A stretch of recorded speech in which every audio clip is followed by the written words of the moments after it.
Hello বন্ধুরা, আজকের অঙ্কটা পরিসীমা ক্ষেত্রফল এবং আয়তনের নিয়ে গঠিত।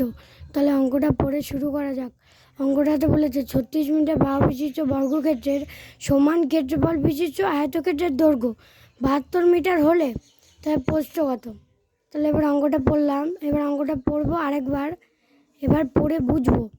36 মিটার বাহু বিশিষ্ট বর্গক্ষেত্রের সমান ক্ষেত্রফল বিশিষ্ট মানে 36 মিটার একটি বর্গক্ষেত্রের বাহু, তার সমান ক্ষেত্রফল বিশিষ্ট মানে ক্ষেত্রফলটি সমান আয়তক্ষেত্রের দৈর্ঘ্য 72 মিটার। ওই আয়তক্ষেত্রটির দৈর্ঘ্য কত? 72 মিটার হলে প্রস্থ কত। তাহলে এখানে প্রস্থ বের করতে বলেছে, তো বর্গক্ষেত্রের ক্ষেত্রফল আমরা বের করে নেবো।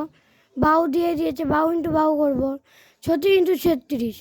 আমি 36 ইন্টু 36টা করিনি, কারণ এটা করলে অনেক বড় হয়ে যাবে। একবারে নিচেকে আমরা কেটে দেবো। তাহলে আয়তক্ষেত্রে কী বের করতে বলেছে? আয়তক্ষেত্রের প্রস্থ। আমরা তো এই যে দৈর্ঘ্য পেয়ে গেছি, তাহলে সমান ক্ষেত্রফল। তাহলে আমরা পাবো ক্ষেত্রফল ভাজিত দৈর্ঘ্য করলে আমরা প্রস্থ পেয়ে যাবো। তাহলে 36 ইন্টু 36, এটা আমাদের কি? এটা আমাদের হচ্ছে ক্ষেত্রফল।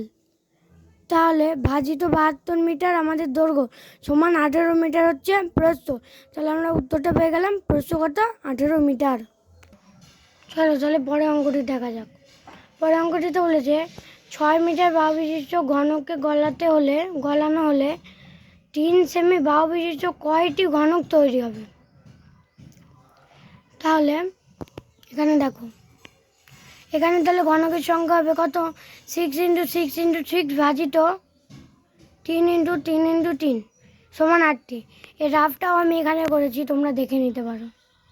তাহলে আজকের মতন এই অঙ্কগুলো শেষ।